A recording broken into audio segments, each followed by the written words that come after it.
Python के बहुत सारे फ्रेमवर्क्स हैं, उसमें से एक फ्रेमवर्क जो है ये फ्लास्क भी।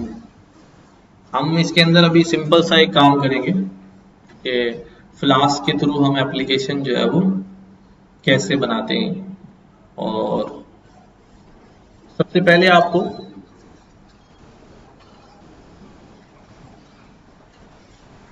फ्लास्क इंस्टॉल करना पड़ेगा।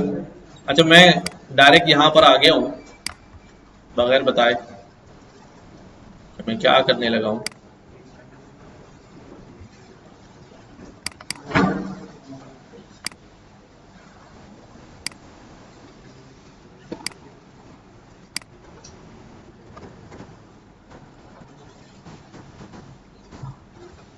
मैंने यहाँ फोल्डर बना लिया है, ठीक है।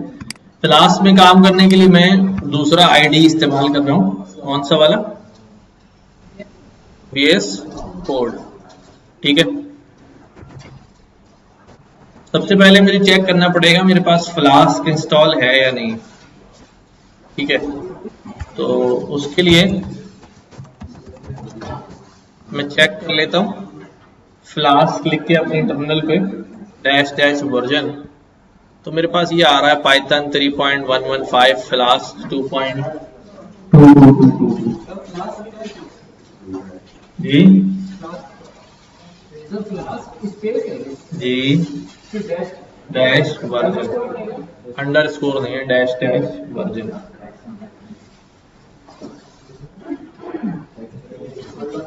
हाँ हाँ, अगर इंस्टॉल करना है तो पिप इंस्टॉल फ्लास्क,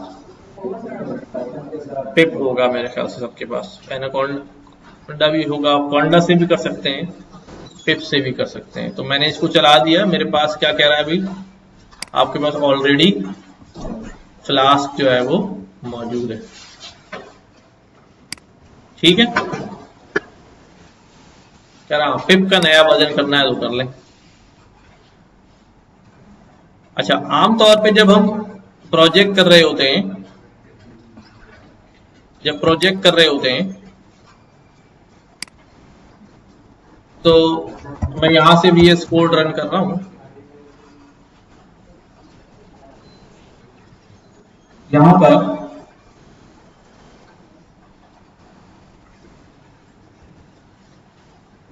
फोल्डर में मैं एक फाइल बना लेता हूं, requirements.txt, स्पेलिंग सही लिखिएगा, requirements.txt, ठीक है। अच्छा, वर्चुअल इन्वायरमेंट वगैरह क्रिएट करते हैं हम, बट वो अभी हम, क्योंकि यहाँ पर इतना टाइम नहीं बचा है, अगले मॉड्यूल में इंशाल्लाह आएंगे। तो अभी फ्लास्क का इंट्रो कर रहे हैं, अगले मॉड्यूल के अंदर हम, हो सकता है हमारे पास ड्यूरेशन भी ज्यादा हो या क्लास भी जो है वो ज्यादा हो वीक में, तो इनफ टाइम होगा तो फिर हम वर्चुअल इन्वायरमेंट वगैरह क्रिएट करना भी सीखेंगे कि वर्चुअल इन्वायरमेंट क्या होता है, क्यों क्रिएट करते हैं, कैसे क्रिएट करते हैं। तो अब यहाँ पर रिक्वायरमेंट्स के अंदर मुझे, मैं फॉर एग्जाम्पल प्रोजेक्ट करने जा रहा हूँ, मुझे फ्लास्क चाहिए और मुझे क्या चाहिए, मुझे पाइथन का वर्जन लेटेस्ट चाहिए, कोई पुराना वर्जन चाहिए, ठीक है वो। और उसके अलावा, हाँ जी, हम लोग ज्यादा फोकस रिकॉर्डिंग पे क्यों होता है, लाइव पे इतना फोकस नहीं है।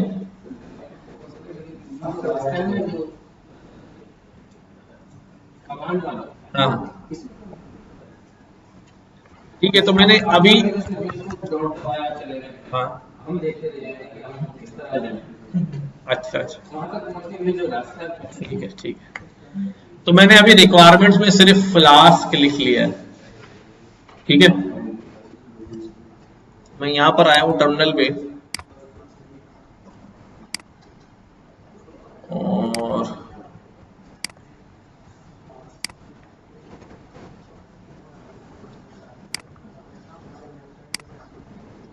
ठीक है, टर्मिनल पे मैं लिखता हूं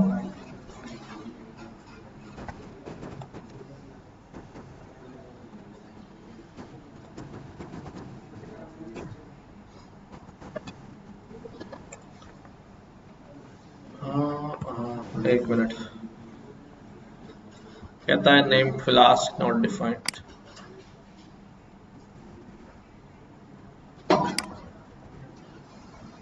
अच्छा अभी आप एक काम करें, मैं रिक्वायरमेंट में भी नहीं जा रहा हूं क्योंकि मुझे वर्चुअल एनवायरनमेंट बनाना पड़ेगा। ठीक है, आप सिंपल क्या करेंगे, यहां से कमांड लाइन खोलेंगे, व्यू में जाके आप टर्मिनल कर, इस पे क्लिक करके टर्मिनल खोल लें। ठीक है, और टर्मिनल में आप यहां पर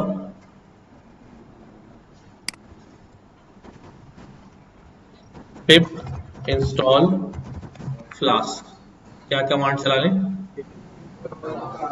तो ये फ्लास्क जो है वो आपके पास इंस्टॉल कर देगा। अभी मेरे पास हुआ है तो ठीक है। अब मैं क्या करता हूं, इस फोल्डर में एक फाइल बनाता हूं, इसका नाम क्या रखूं, आमतौर पे हम app.py कहते हैं। क्या app.py, बहुत सिंपल सा, बहुत आसान सा फ्रेमवर्क है, बहुत लाइट फ्रेमवर्क है app.py। अब मैं यहां कहता हूं भी फ्रॉम फ्लास्क, फ्लास्क में से इंपोर्ट कर लो, क्या इंपोर्ट कर लो, फ्लास्क। जी ये पाइथन की फाइल बनाइए, जुपिटर में तो IPYNB बनती थी ना, यहां पर तो हमें बताना पड़ेगा पाइथन की file. From flask import flask, ये जो स्मॉल के साथ लिखा हुआ ये मॉड्यूल है, और ये कैपिटल के साथ लिखा हुआ ये क्लास है। क्या है, मॉड्यूल के अंदर क्लास बनी हुई, उस क्लास को मैंने यहां पर क्या कर लिया है, इंपोर्ट कर लिया। ठीक है, मैं अभी रिक्वायरमेंट्स को भी हटा देता हूं यहां से, अभी मुझे जरूरत नहीं। ठीक है, अब मैं यहां से, अच्छा आप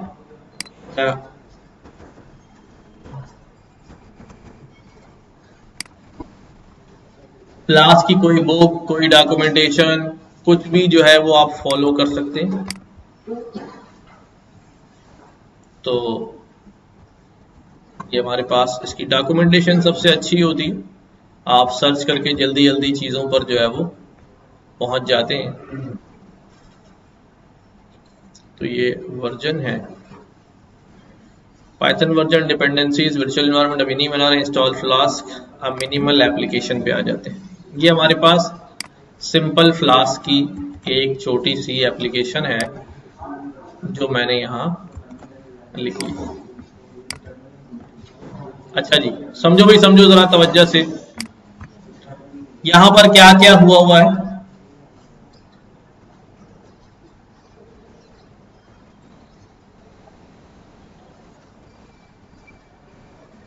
क्या क्या हुआ है इन 4-5 लाइनों में। हाँ, हम अभी फ्लास्क कैसे बैक एंड प्रोग्राम जो है वो पाइथन में लिखा जाता है, और वेबसाइट या उसका सर्वर जो है वो कैसे लिखा जाता है। ठीक है, तो हम फ्लास्क का सर्वर जो है इस्तेमाल कर रहे हैं। जी जी, एपीआई बनाएंगे इसकी मदद से। From flask import flask, flask को बोला हमने, इसका ऑब्जेक्ट क्रिएट किया, और इसको एक ऑब्जेक्ट को हम पैरामीटर आर्गुमेंट भेजते हैं ना, नेम भेजते थे, मॉडल भेजते थे, अंडरस्कोर नेम। ठीक है, ये हमने अब ये एज इट इज रहेगा। ठीक है, ये हमारे मेन मेथड का नाम होता है बेसिकली। फिर ये क्या हुआ है, क्या है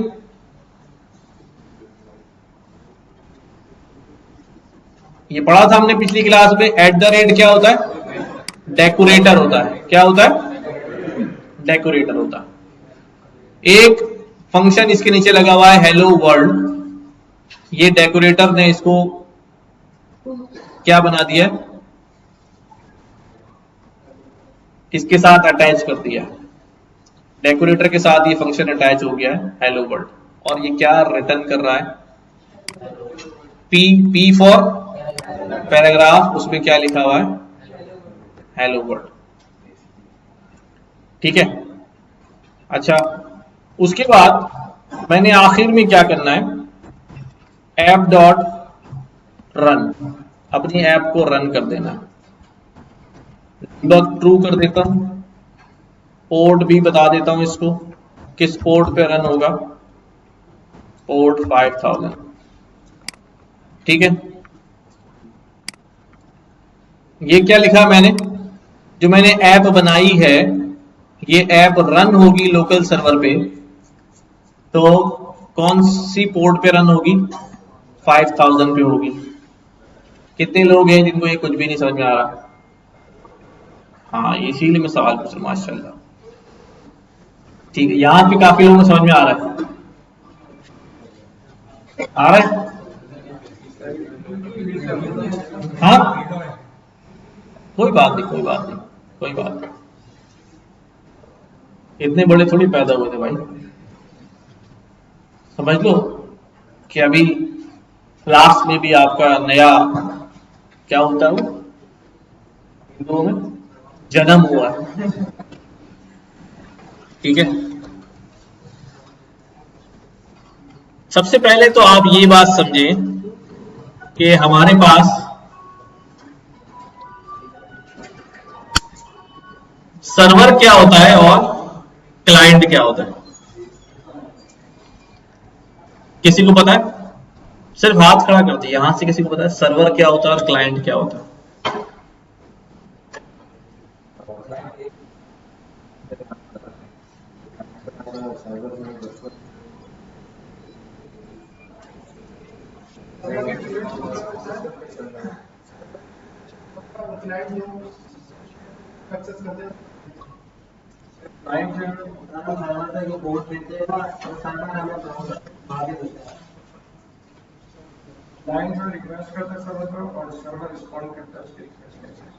तो वो तो आप बता रहे हैं सर्वर करता क्या है, मैं कह रहा हूं सर्वर होता क्या है। हाँ, डेटाबेस होता है। अच्छा अच्छा, देखें हमारे पास क्या होता है, जैसे यहां फिर बात हो रही है, अभी मैं बिल्कुल अब बेसिक से बताता हूं कि हमारे पास दो चीजें होती हैं, तीन चीजें होती हैं, एक क्लाइंट साइड होती है, एक सर्वर साइड होती है, और क्लाइंट साइड और सर्वर साइड के दरमियान में क्या होता है, एपीआई होती है। क्या होती है? चलो इसको अब यहां देखते हैं ड्रॉ करके कि ये जो हम अपने, सुनो भाई ये बातें नहीं करो, हम अपने लैपटॉप पे जब बैठे हुए हैं तो ये हम क्या है भाई, क्लाइंट है। ठीक है, और दूर हमारे पास, अच्छा दूर का वर्ड मैं यूज कर रहा हूं बट इसको दूर नहीं कहना चाहिए, दूर हमारे पास जो है एक मशीन है, वो भी कंप्यूटर ही है। ठीक है, वो भी क्या है, कंप्यूटर ही है, वो क्या है, हमारा सर्वर है। अब जैसे होता ही है कि मैं यहां पर आता हूं, अपने सिस्टम के ऊपर लिखता हूं www. क्या लिखता हूं भाई, youtube.com। ठीक है, जैसे ही मैंने youtube.com लिखा, मेरे पेज सिस्टम के ऊपर यूट्यूब जो है वो वेबसाइट खुल गई। ऐसे ही होता है। तो ये जो youtube.com है, इसका जो सारा कोड है वो कहाँ है, वो सारा कोड जो है वो यहां कहीं रखा हुआ है यूट्यूब के सर्वर पे। ठीक है, यहां पर। ठीक, अब ये जो मैं यहां से लिख रहा हूं और ये जो कम्युनिकेशन बन रही है, तो जब मैं ये लिखकर यहां से भेजता हूं तो ये क्या होती है, रिक्वेस्ट होती है। ये रिक्वेस्ट लेके कोई जाता है और वहां से रेस्पॉन्स लेके कोई आता है, और हमें ब्राउजर पे जो रेस्पॉन्स आ रहा होता है, पेज खुल गया, फेसबुक खुल गया, कोई दूसरी वेबसाइट खुल गई, ये जो रेस्पॉन्स होता है ये हमारे पास HTTP रेस्पॉन्स होता है, यानी कोई वेब पेज खुल रहा है, HTML का पेज आ रहा है, सारी चीजें आ रही है। जरूरी नहीं कि ऐसे ही हो सकता है कोई जेसन रेस्पॉन्स आ जाए, डेटा की फॉर्म में आ जाए, कोई डेटा फाइल आ जाए, कुछ भी हो सकता है।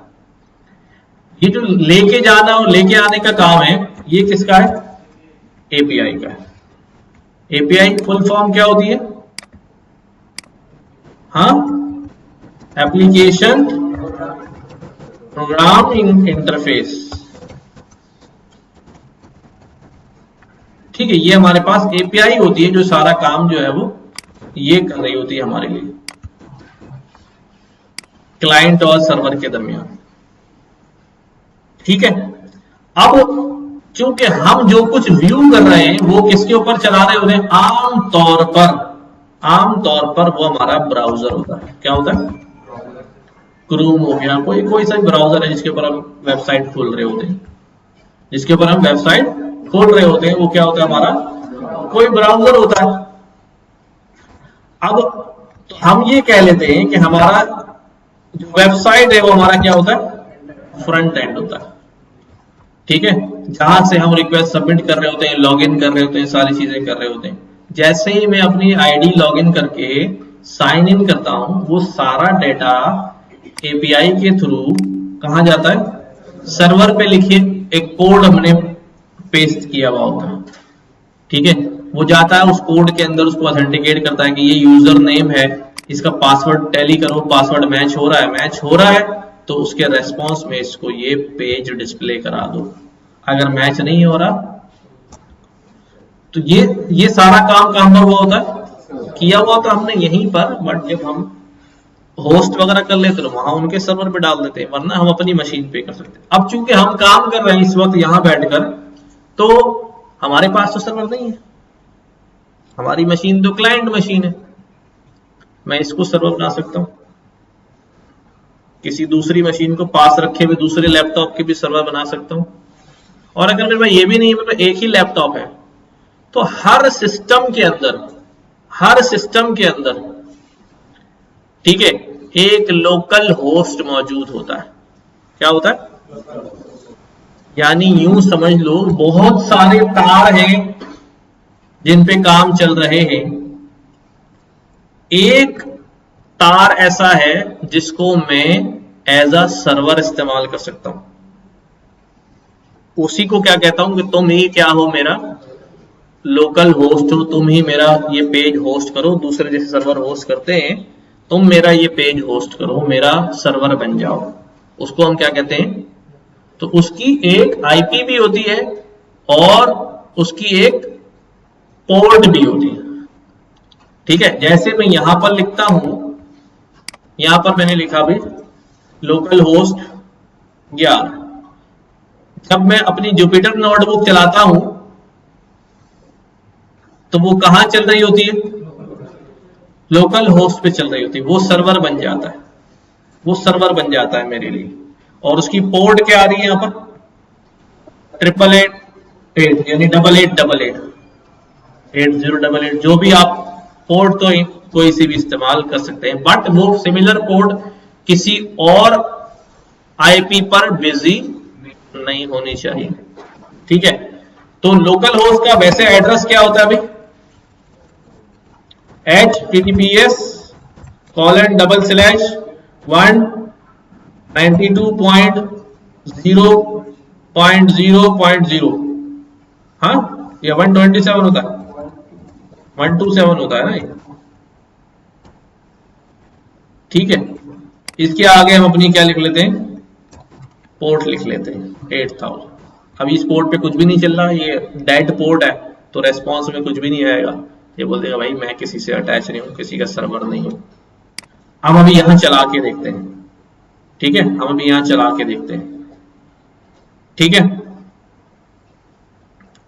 चलाने के लिए मैं ऐप डॉट रन कर दिया मैंने यहां पर। अब मैं यहां पे लिखता हूं,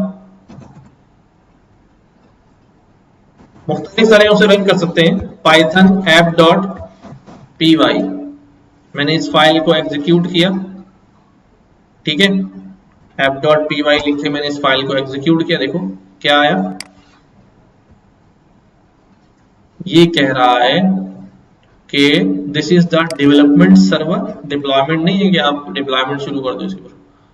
use production wireless gateway interface, ये आ गया लोकल होस्ट, 5000 पोर्ट आ गया। इसके ऊपर आपका सर्वर अप हो गया। सर्वर क्या हो गया? अप हो गया। Control plus C to quit, अगर खत्म करना है कंट्रोल सी दबा दो, सर्वर डाउन हो जाएगा। अब मैंने इसी पर क्या किया, कंट्रोल प्लस क्लिक दबाया तो ब्राउजर के ऊपर ये क्या आ गया, हेलो। ये मेरा क्या हो गया, फ्रंट एंड, और वो मेरा क्या हो गया, मैंने क्या लिखा है यहाँ पे कोड, इसको कॉपी कर ले, कॉपी करके ले जाकर ब्राउजर में नए टैब खोल के पेस्ट कर दे, ये चल गया, ठीक है। या फिर यहां पर ये क्लिकेबल लिंक आ रहा है ना, खुद क्या आ रहा है, कंट्रोल प्लस क्लिक, तो मैंने इस पर आकर कंट्रोल दबा के क्लिक दबाया तो नए टैब में ये ओपन हो गया, ठीक है। अभी ये सर्वर चल रहा है तो मैं बार बार कर सकता हूं 127 5000 पोर्ट, ये चलेगा जितनी बार, मैं फिर बंद करके फिर चला दूं दोबारा, क्या हो जाएगा, अभी 127 5000 पोर्ट चलेगा, चलेगा, राइट। लेकिन अगर मैं यहां से बैकएंड से अपना सर्वर ही डाउन कर दूं, जैसे किसी वेबसाइट का सर्वर डाउन हो जाता है ना, फेसबुक का डाउन हो गया, इसका हो गया, मैंने कंट्रोल सी कर दिया, 12 में सर्वर डाउन। अब मैं आऊं यहां पर बोलूं भाई इतना रिफ्रेश करो, अब हो गया, ठीक है, बात समझ आइए।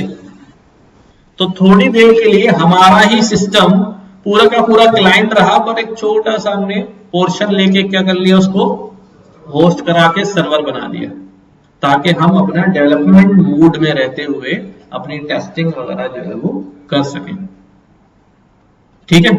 ये एप्लीकेशन लिखे सब लोग, रन करें अपने पास।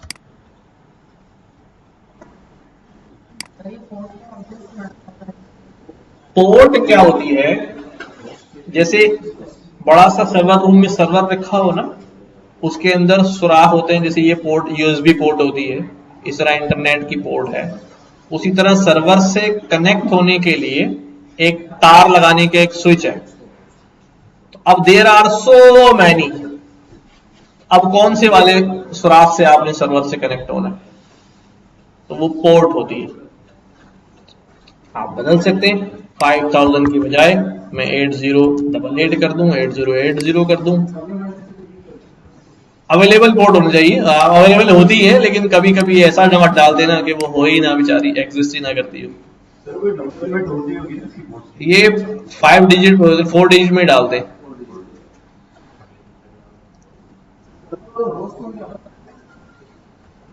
सर्वर और होस्ट में क्या फर्क है, जब हम सर्वर सिर्फ एक काम नहीं कर रहा होता ना, सर्वर जो है वो बहुत सारे चीजें परफॉर्म कर रहा होता है, और सिर्फ हमारा ही काम नहीं कर रहा होता, और भी लोग सर्वर को एक्सेस कर रहे होते हैं फॉर डिफरेंट डिफरेंट पर्पजेस।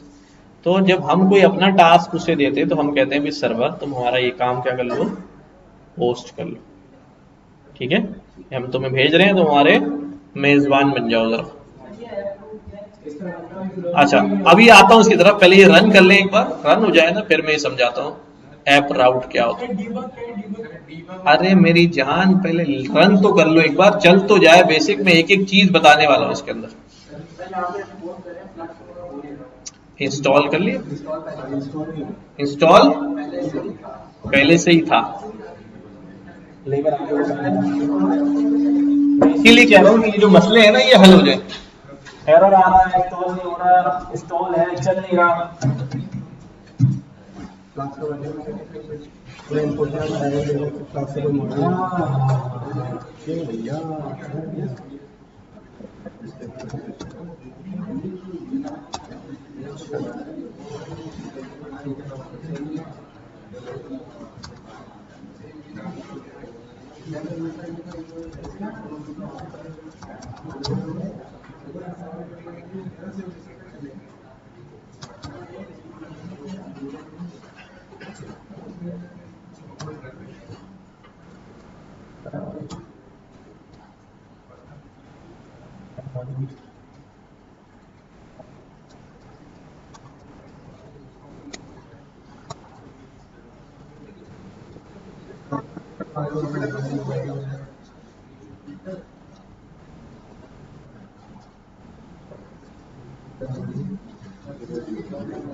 ठीक है,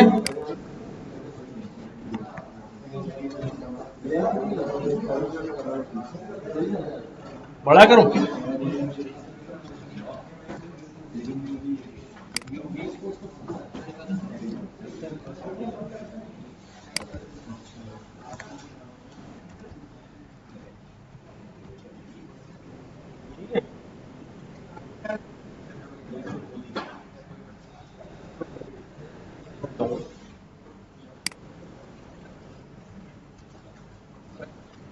आ रहा हूँ।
अच्छा भाई, अब यहां पर हमने अब यहां पर कुछ चीजें क्या क्या हो रही है देखो। ये हमने पहली लाइन में फ्लास्क को इंपोर्ट किया।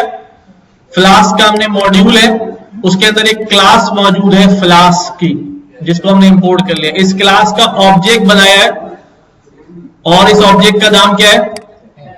ऐप। ठीक है, इस ऑब्जेक्ट को यहां मेन मेथड का नाम पास करते हैं, इस ऑब्जेक्ट को हम मेन मेथड का नाम पास करते हैं। यहां पर लिख सकता हूं मैं if underscore underscore main underscore underscore is equal to, क्या था वो नेम, एक मिनट जरा इसका सिंटेक्स देख लूं।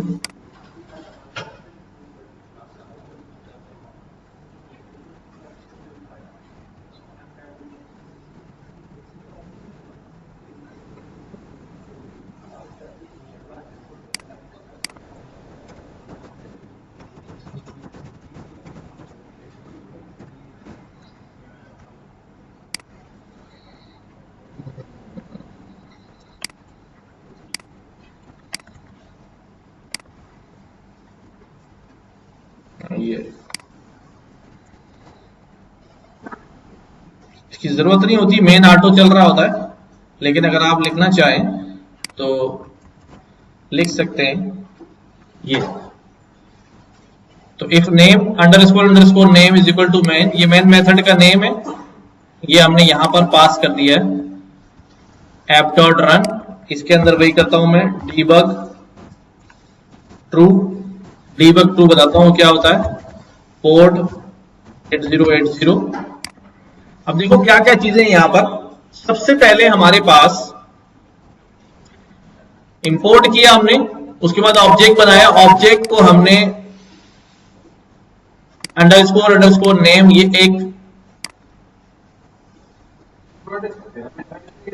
एक वेरिएबल है, ये एक प्राइवेट वेरिएबल है, ठीक है, जिसको हमने यहां पर प्रोटेक्टेड है बेसिकली, यहां पास कर दिया है, और ये वाला है डिफॉल्ट में, उसके अंदर नाम दिया हुआ मेथड का मेन। इसको आप ऐसे ही रहने देंगे, इसमें कोई चेंज आपने नहीं करनी है, ये दोनों लाइनें भी ऐसे ही रहेंगी। अब आप यहां पर आ जाएं, इसके लिए मैं ये करता हूं कि भाई आप यहां आ गए, इसको बिल्कुल नीचे ले जाता हूं ताकि नजर ही ना आए मुझे, और इसको यहां ले आता हूं, ये है हमारा कोड, ठीक है। एक चीज होती है राउटिंग, क्या होती है राउटिंग। जब भी मैं कोई वेबसाइट यूज करता हूं तो मुझे एक पेजेस से दूसरे पेजेस पे वो राउट कर रही होती, इधर से उधर जो है वो हम स्विच कर रहे होते हैं। कोई भी वेबसाइट हम खोल लेते हैं अगर, लाइक ये हमने कर लिया, ठीक है। अब ये // में इस पर कहीं पर क्लिक करके जो है ना वो कहीं का कहीं पहुंच जाऊं, HTML स्कैपिंग में आ गए तो ये HTML स्कैपिंग के पेज पे ले गया, ठीक।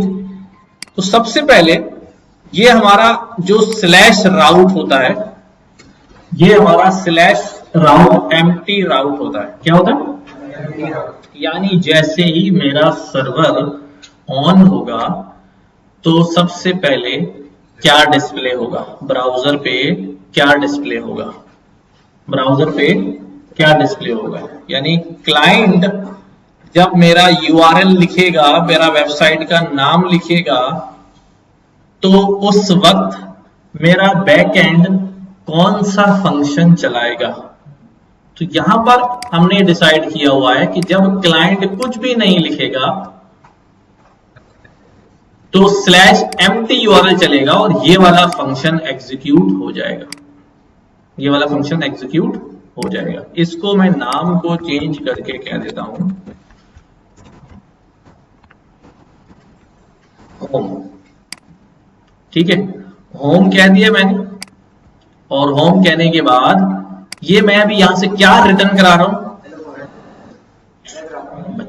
मैं यहां पर से एक स्ट्रिंग रिटर्न करवा रहा हूं। क्या रिटर्न करा रहा हूं, स्ट्रिंग रिटर्न करा रहा हूं, और ये स्ट्रिंग मुझे यहां पर जो है वो ब्राउजर पे नजर आ रहा है।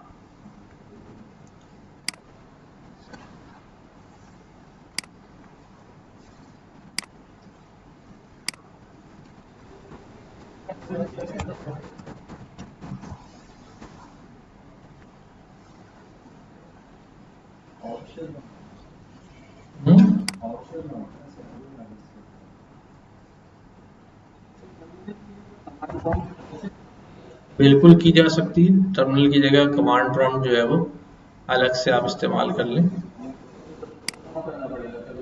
हाँ, अच्छा जी, debug mode on, flower time on has to socket and forbidden access permission. अभी हमारे पास परमिशन का तो क्या आ नहीं रहा था।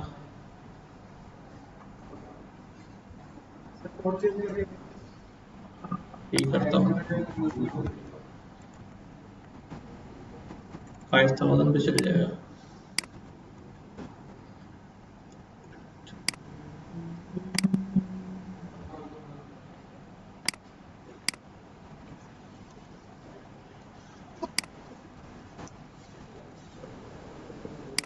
नहीं, वो ऑटो सेव पे नहीं लगा हुआ था,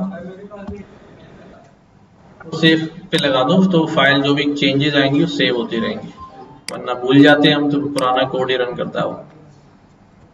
अच्छा, तो अब देखो ये मेरा क्या आ रहा है,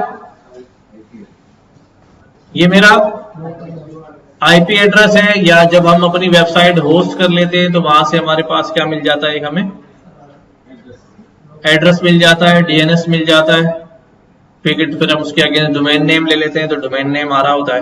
तो ये हमारा यहां पर डिस्प्ले जो है वो हो गया, इसे होम पेज कह सकते हैं। अब मैं यहां पर क्या करता हूं, यहां पर मैं कहता हूं @app.route राउट में कहता हूं भाई इसके आगे कोई यहां पे लगा दे, ठीक है।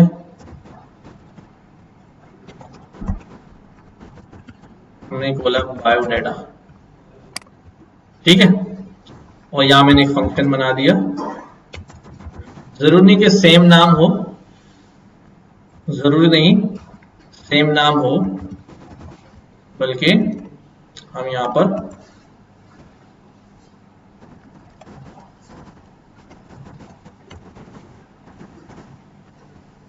एक और मैंने बना दिया, और यहां पर स्लैश के आगे क्या लगा दिया, बायोडाटा। फाइल ऑटो सेव पे लगी हुई है, ठीक है। सर्वर रन कर लेता हूं,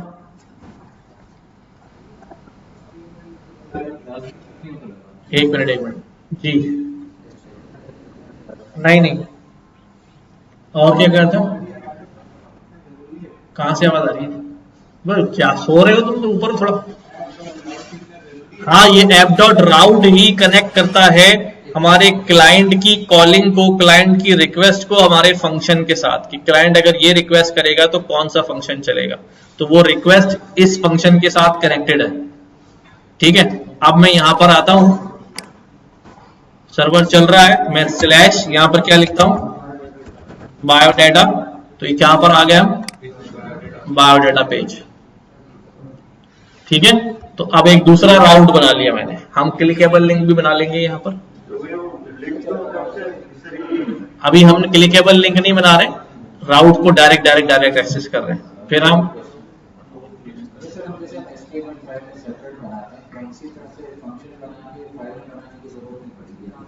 अभी बिल्कुल सही कह रहे हैं, लेकिन आपके जो सवाल है ना वो बिल्कुल सही है, लेकिन अभी वो इजाफी सवाल है, हम उस पर आहिस्ता आहिस्ता आ जाएंगे। असल में वो आपके जहन में है ना, तो आप चाह रहे हैं कि सारे सवाल जल्दी से खुल के सामने आ जाए, तो वो आहिस्ता आहिस्ता आ जाएंगे। अब ये यहां पर एक स्ट्रिंग जो है वो डिस्प्ले हो रहा है, ब्राउजर पे स्ट्रिंग डिस्प्ले हो रहा है। अगर मुझे यहां पर कोई डिजाइन वाला पेज खोलना है, कुछ करना है, तो क्या मैं यहां रिटर्न ही कराता रहूंगा, ठीक है। तो फिर मैं क्या करूंगा, ठीक है, मैं यहां पर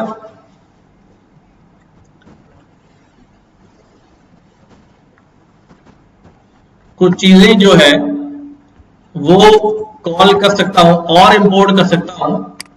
डॉक्यूमेंटेशन में से देखते हैं हम, सबसे पहले स्टेप बाय स्टेप ही चलते हैं। अब हमने यहां पर अभी क्या किया भाई, एक छोटी सी मिनिमल ऐप बनाई और एम्प्टी राउट के ऊपर उसने हेलो वर्ल्ड डिस्प्ले करा दिया, ठीक है, हमारा काम डिस्प्ले जो है वो हो भी गया है। अब डीबग मोड वाली खबर ट्रू, डीबग का मतलब होता है कि अगर एरर आएगा तो डिस्प्ले होगा। वैसे अगर आप HTML में काम करें, इधर काम करें, उसमें अगर आप कोई कोड गलत लिख दें तो एरर वगैरह नहीं आता, बस डिस्प्ले हमारा सही नहीं आ रहा, तो उससे पता चलता है हमें कि यार कुछ गड़बड़ है। तो अगर मैं डीबग मोड ट्रू कर दूंगा तो जब कोई एरर जनरेट होगा तो वो एरर मुझे नजर आएगा, डीबगिंग मोड में एरर जो है वो नजर आएगा, अदरवाइज एरर नजर नहीं आएगा। क्या एरर आ रहा है? HTML में भी ऐसे ही होता है। हाँ, लेकिन वो डीबग मोड में फिर हम जाते हैं इंस्पेक्ट करके, यहां से हम आते हैं, यहाँ राइट क्लिक करके फिर हम कहाँ निकल जाते हैं?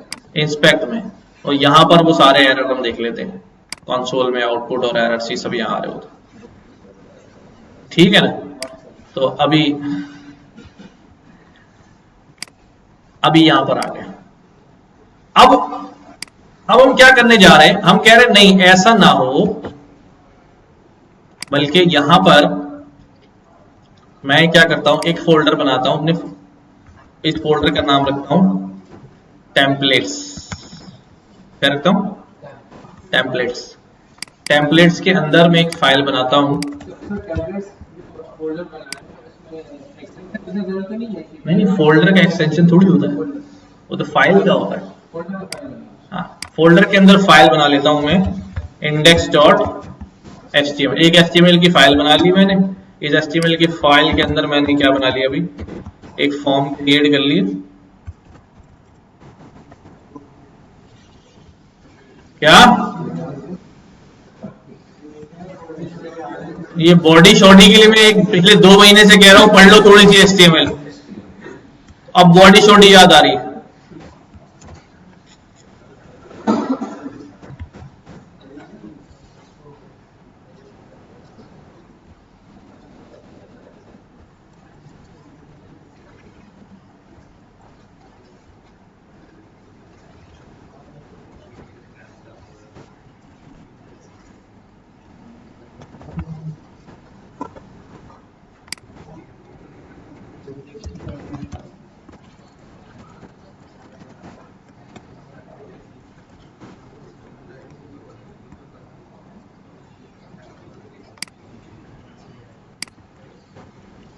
ठीक है, मैंने एक छोटा सा ये फॉर्म यहां रख लिया है। अगर मैं इसको वैसे ही डिस्प्ले कराऊं तो ये कैसा लगता है? मुझे इस तरह लगता है। ठीक है, मैं यहां पर क्या करता हूं,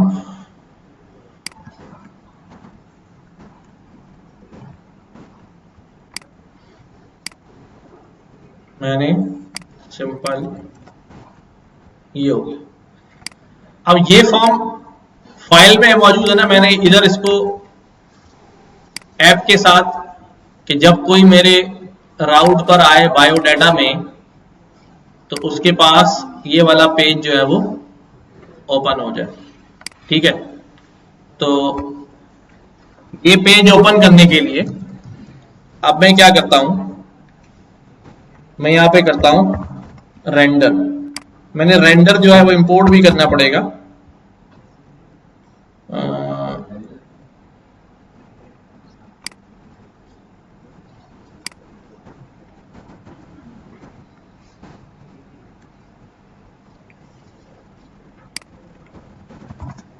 रिटर्न रेंडर टेम्पलेट, और टेम्पलेट का नाम क्या है?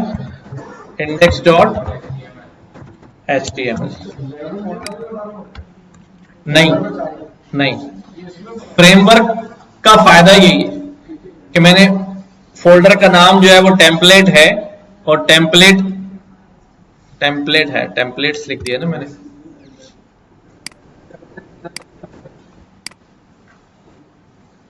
नहीं, बताता हूं। अब हमने क्या किया, जब मैंने बोला रेंडर टेम्पलेट तो वो ऑटोमेटिकली टेम्पलेट कहां ढूंढेगा? इस फोल्डर में ढूंढेगा। ये फोल्डर राइट लोकेशन पे होना चाहिए, तो उसको बताने की जरूरत नहीं कि टेम्पलेट के फोल्डर में जाना है। वो राइट लोकेशन ये कि जहां आपकी app.py है वहीं पर टेम्पलेट का फोल्डर होना चाहिए, जिस फोल्डर में app.py है। ठीक है, जिस फोल्डर में app.py।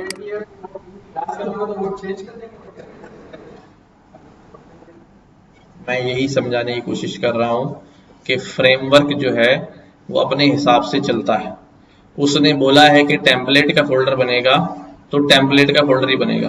अब वो कैपिटल टी का या स्मॉल टी का नहीं, जो स्मॉल टी से तो स्मॉल टी से बनेगा, जिस जगह बनाना है वहीं बनेगा, क्योंकि उसने डिफाइन किया होगा रेंडर करते वक्त कि मैं टेम्पलेट फोल्डर में जाऊंगा और वो वहीं होगा जहां app.py। अब आप उसका नाम चेंज करके कुछ और रख देंगे तो वो कैसे ढूंढेगा उसको, ठीक है। अब ये मैंने रन किया, इस पर आया हूं मैंने यहाँ का अभी /biodata, क्या कहता है अभी, टेम्पलेट नॉट फाउंड। इसका मतलब ये है कि हमारा जो मैंने index.html लिखा है, अब ये जो रिजल्ट आया है ये debug true की वजह से आया। अगर ये debug true नहीं होगा, फॉर एग्जाम्पल मैं यहां पे जाके क्या कर देता हूं, रन में हटा देता हूं, ठीक है। और इसको रन करता हूं, रन करने के बाद दोबारा चला दिया मैंने, यहां लिखा बायोडाटा, अब एरर आ गया इंटरनल। अब आपको पता ही नहीं इंटरनल किस वजह से आया, हम तो पूरा इंटरनल तो डीबग ट्रू कर देंगे तो वहां जो एरर जनरेट हुआ है वो यहां पर नजर आएगा।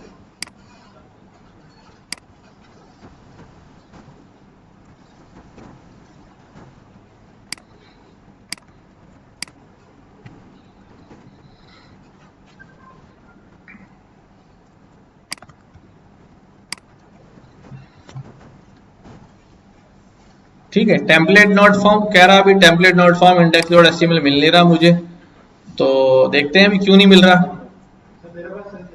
चल गया, फोल्डर का नाम क्या रखा है, टेम्पलेट्स। मैं यही सोच रहा था कि एस है या ई है, एस लगेगा, देख रहे हो। तो अब वो उसने उसी फोल्डर जो उसने डिफाइन किया होगा वहां उसी फोल्डर को जाके वो ढूंढेगा, दैट्स द रीजन वो जो है वो नहीं चलता। मेरा एक दूसरा पेज जो है वो रेडी कर लिया मैंने। बेटा मैंने आपसे कहा है वहां जाना, रिसेप्शन पे एक टोपी लगा के लड़का बैठा, उसको बुला के ले आना। अब उसने अगर टोपी उतार के नीचे रख दी तो किसको बुलाओगे?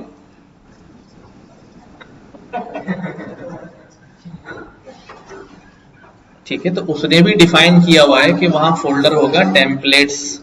ये जो index.html है टेम्पलेट्स के अंदर ढूंढना, किसमें?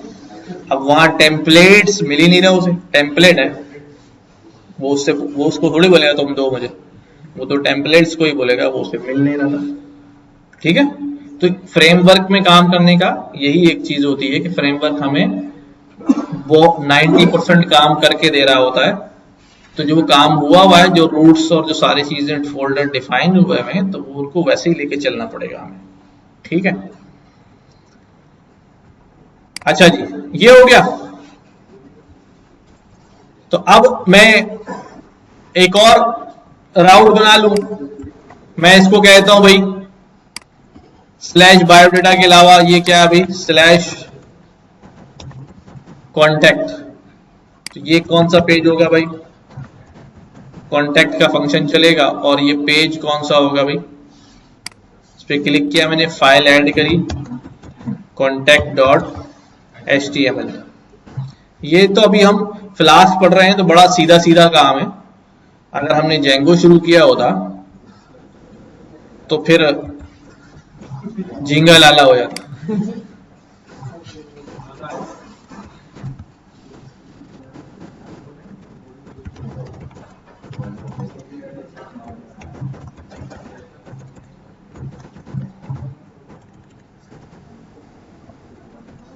मैं तो कब से पीछे लगा हूं, थोड़ी बहुत HTML पढ़ लो पढ़ लो पढ़ लो पढ़ लो भाई।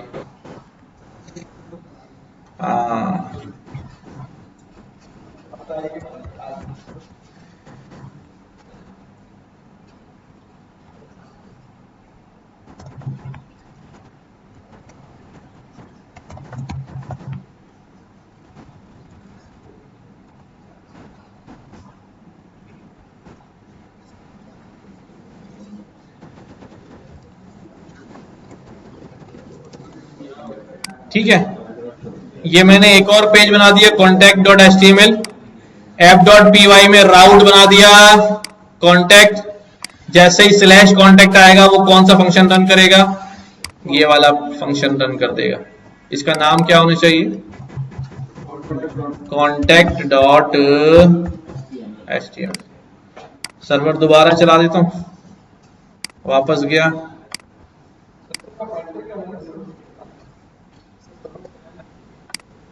यहां पे लिखा है Python app dot P Y enter. Flask app dot run से भी चल जाता है। फ्लास्क, एक मिनट, यहां लिखूं मैं फ्लास्क ऐप डॉट रन, इससे भी सर्वर चल जाता है। दूसरा अभी जो लिख रहा हूं Python app dot P Y, Python की जो फाइल है उसी को रन कर दो ऐप डॉट पी वाई और इंटर प्रेस कर दो। तो ये हम आ गए हेलो वर्ल्ड पे।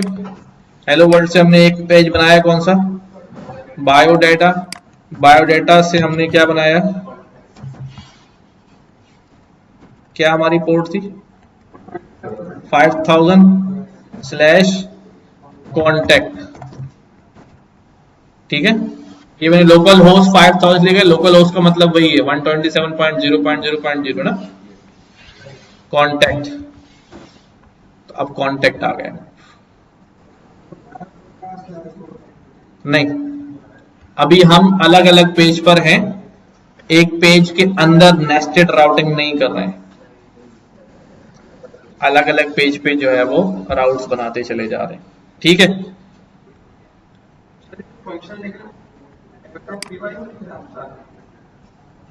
हाँ हाँ,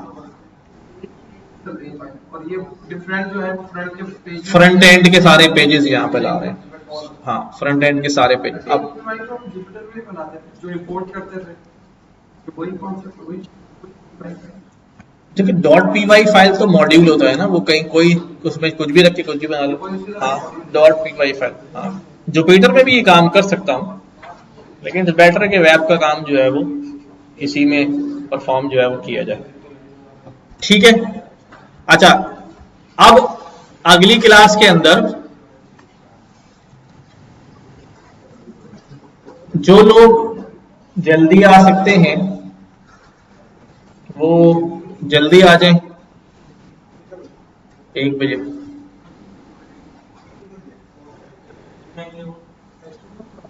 नहीं, फ्लास्क के अंदर इतना काम कर ले हम, ठीक है, कि एक दो छोटी मोटी एपीआईज बना लें, पोस्टमैन का इस्तेमाल करना सीख लें, ठीक है। और फिर बताऊंगा पोस्टमैन क्या होता है, एपीआई टेस्टर क्या होता है, तो उसमें जेंगो है, लेकिन वो समझ में नहीं आएगा इतना कम, नहीं उसमें नहीं होगा। तो फ्लास्क के लिए बुक तो मैं अभी जो जिसको मैं देख रहा था वो भी अच्छी बुक है, लेकिन उससे बेहतर ये है कि कोई यूट्यूब पे किसी को फॉलो कर लें, फ्लास्क की कोई एप्लीकेशन बना रहा हो, टू डू ऐप बना रहा हो, कुछ इस तरह की।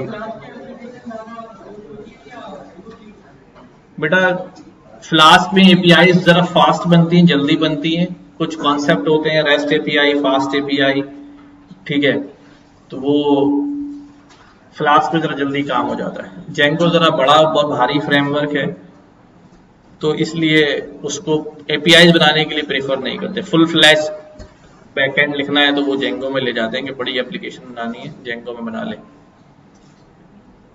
ज्यादातर।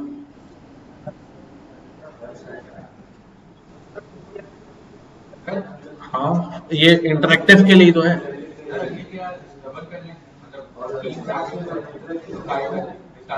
इसके बाद क्लास है ना 4:30 बजे, यहाँ पे जगह नहीं है ना। किसमें